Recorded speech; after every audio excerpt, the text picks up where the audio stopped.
Yo, yo, yo, yo, yo, yo. I'm back. I ain't done a video in maybe like maybe 2 weeks. So I decided to come back. I'm eating my little brisket that I got from City Barbecue. I'm about to eat real quick because I hadn't eaten anything all day. So I got a little sandwich. I'm supposed to be going to a birthday dinner later, but I'm still finna eat now. I came on here. Y'all excuse me. Came on here to make a quick video, right? So I'm in my office or whatever. It's a mess in here, but who cares? So I came on here real quick to give my thoughts and my comments, opinion, commentary, whatever you want to call it, on the situation that's currently going on with Kandi and Boyz II Men, right? So, excuse me, in case you didn't know, let me bring you up to speed real quick, right? So, Kandi did an interview the other day with, I believe it was Eddie Levert and maybe one of his grandkids, because she looked too young to be his daughter, so maybe one of his grandkids. And she was talking about, I think one of the questions was, out of, all of the people that she's worked with in the industry, like, who were some of the easiest people for her to work with, and who was maybe like some of the worst, artists that she's worked with or whatever throughout her music career. And she said that Destiny's Child was one of the easiest groups to work with. TLC, was pretty cool, once they kind of got in their groove or whatever. But she said one of the worst groups that she worked with was Boyz II Men. And, she had never been disrespected the way she was when she worked with them or whatever. So I didn't think anything of it, because one thing about the music industry and just, music culture, period, like I'm, as I say all the time, I'm a music connoisseur. So I've heard stories like that, like I've seen articles and things like that, where people have been saying Boyz II Men was kind of difficult to work with. I believe it was Dallas Austin that was saying, like, once, Boyz II Men kind of started making it big, they kind of got Hollywood, so to speak, and they would have attitudes and things like that. So this wasn't far-fetched. Like, I had heard it before, so didn't think nothing of it. So I'm scrolling, YouTube today or whatever, and I see that Wanye responded to what she said. So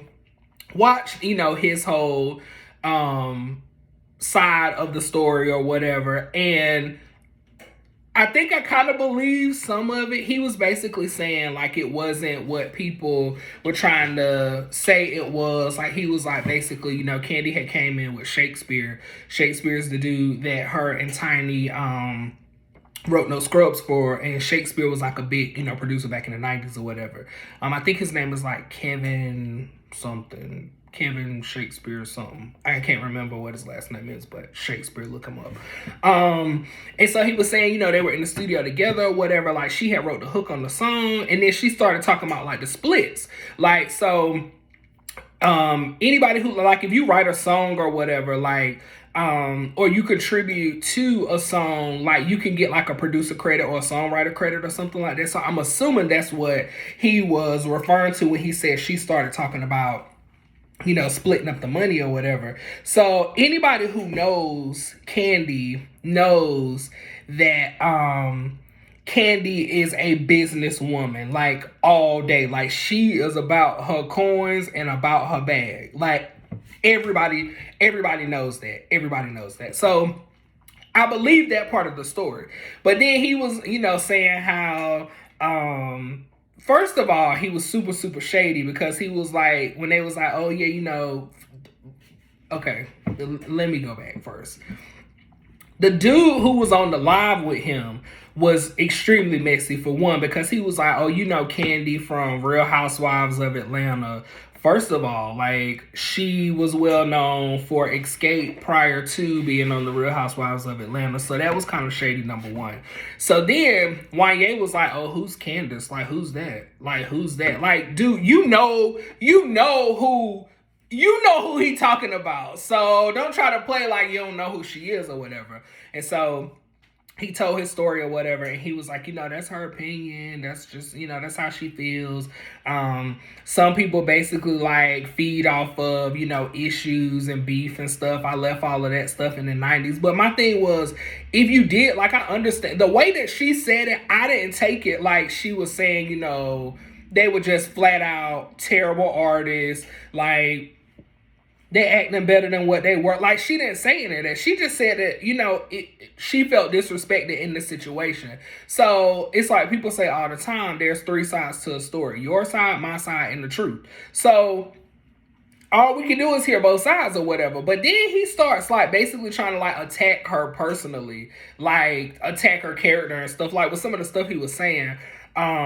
Because his wife was right there, and he was like, my wife ride hard for Boyz II Men, and she be getting mad, and she was like, yeah, because I feel like I want to go on Kandi page and blah blah blah blah blah blah. Like, ma'am, it ain't even that deep. Like, y'all turning it into something bigger than what it is. And then the wife made the comment of, oh, she was in Vogue, right? And he was like, no, she was in Escape. And she was like, well, I mean, they the same thing in my opinion. They're not. They're not the same group. The only thing that they have in common is, their harmonies were both tight. They both had 4 girls in the group who could all sing. That's essentially, they were both R&B groups. But like, what was the point of that comment? And then Wanye says, like, nah, she wanted no En Vogue. Like, they don't have no bass singer in En Vogue. Like, come on, bro. Like, listen. And y'all know I'm a die-hard Boyz II Men fan. Like, die-hard Boyz II Men. And I'm still going to listen to their music. Matter of fact, my song for today is probably going to be a Boyz II Men song. Because I think today is, like, the 30th anniversary of their first album, maybe. So I'll probably put something from the sidebar. Anywho. So I just felt like he kind of, I mean, he can have his own opinion or whatever, but my thing is like, if that's the case, like, just tell your side of the story, but don't try to be like shady and like throw somebody under the bus or try to make it seem like she hasn't accomplished anything. Because then he went on to say, well, I mean, I don't know of nothing that she's come out with lately. I mean, the only thing that I see is her reuniting with the girls from Escape. And then the dude who was in the video is just like dying laughing. He like, oh, you so shady, blah, blah, blah, blah, blah. But if I remember correctly, then Boyz II Men have a residency in Las Vegas at somewhere, maybe the Mirage, I think it was. So what new songs have y'all come out with? Like, then you reunite with Nate and Sean, and what y'all singing? The same old songs that y'all been singing since the 90s and the early 2000s. Like, don't try to play as if Boyz II Men got albums on the charts currently. Like, y'all don't. Like, y'all last album was what? The Motown joint that y'all did in like 2009, 2010? If my memory serves me correctly. Because I don't know no new Boyz II Men music that's been out. Like, do y'all? Like, am I missing something? Like, have they dropped the album in the last couple years that I just missed? Or I just see them performing as a threesome. And my whole thing is, y'all singing the stuff that made y'all popular in the 90s. So don't try to come at her. Mind you, Kandi dropped, a song here or there. I think she dropped 2 songs, but she's still writing for people. Then she write the song for, what's your boy name? Ed Sheeran. Then her and Tiny write that song, and they wrote something else like here recently, like within the last 3 to 5 years. Boyz II Men, what have y'all released like in the last 3 to 5 years? Like, oh, y'all couldn't think of nothing either. Exactly. So I'm sure people gonna be like, you just saying that because, Kandi is your favorite in Escape. I do like Kandi. However, I do like Boyz II Men too. Like, Boyz II Men is probably my favorite male R&B group of all time. Like, I'll just go ahead and say that. Like, to me, they neck and neck with Jagged Edge. Like, those are my two favorite male groups of all time, and 112. But, like, if I had to rank them in order, it would be Boyz II Men #1, Jagged Edge, then 112. Like, that's just... Oh, and After 7. Like, so I would have to change it up, because After 7 is probably, like, my second favorite. So probably Boyz II Men, After 7, Jagged Edge, 112. Anywho, that's not the point. The point is, like... I felt like he was trying to attack her personally, like when he was saying that kind of stuff. Like, and a lot of times with celebrities, like, that's what they do. They, like, hit below the belt. But I don't feel like what she said, you know, was below the belt. Like, she was just saying that was the most difficult group for me to work with. Like, that's it. And she just said that she felt disrespected. So you can't take away her feelings or try to invalidate her feelings, because that's how she felt at the end of the day. She didn't go in on y'all personally and say, you know, Wanye did this, Mike did this, Nate did this, Sean did this. She didn't say that. She just said the situation basically was not ideal. That was the worst group that I worked with. Like, the end. Like, but for you to come and bring up the story and try to basically say, like, oh, now y'all will be like, oh, what she said was wrong, or, oh, okay. I feel like, nah, come on, YA, man. Like, come on, dog. No, like, you just attacking this lady. Like, you attacking this lady. And Kandi probably ain't gonna respond, or she might clap back. But then people was like, oh, like, you just read her down. Like, you just, like, you throwing so much shade. Like, I don't really think that he... you know, read her down, so to speak, as they said. But now I can kind of get where she's coming from when she was like, she felt disrespected. Because some of the stuff he said was that's disrespectful. Like, oh, they ain't got no bass singer in Vogue. Even though we know Kandi go hold down the bass. But still, it's the principle of the matter. Like, it's the principle of the matter for him to just, like, you know, kind of low-key go in on her like that or whatever. But... it is what it is. These celebrities, like, it's just so funny. It's so funny. And I think I kind of expected a little bit more. Like, the dude that was in the video with him was messy. Wanye was being messy. The wife was being messy. And so now you're going to turn this into a whole beef.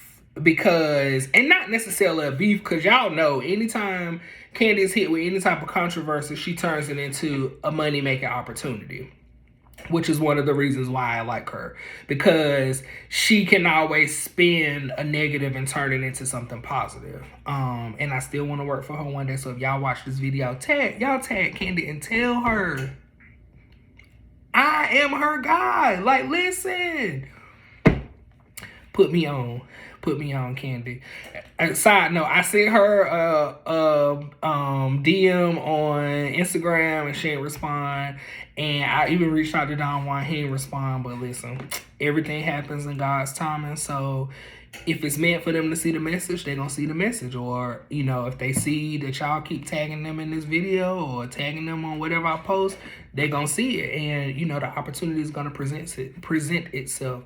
Because I'm not concerned. As I always say, the Lord will provide. Like, the Lord is going to make it happen. So that's it. That's all I got for y'all. I just wanted to come in and, you know, give y'all my little 4 cents on the whole Kandi and Boyz II Men thing. So, like, do y'all think Wanye was wrong, like, for going in on her personally? Do y'all think that Kandi shouldn't have just never said anything? She shouldn't have took the bait and answered the question? What y'all think? Like, y'all tell me what y'all think, because I feel like what she said wasn't bad, and it wasn't what, you know, anything that people hadn't been hearing, but I think he kind of took it to another level with some of the additional comments that he was making. But again, I still love Kandi. I love Escape. I love Wanye. I love Boyz II Men. So it ain't like I'm gonna not, you know, listen to their music no more, because I just love music, period. But just wanted to come on here, like I said, again, give y'all my little 4 cents. So yeah, that's all I got. I got a little bit of work that I need to finish before I head to this birthday dinner a little later on. So I guess that's it. I guess I'm signing off. As I told y'all in the last couple videos, like my homeboy from barber school used to say, listen, be good or be good at it. Peace.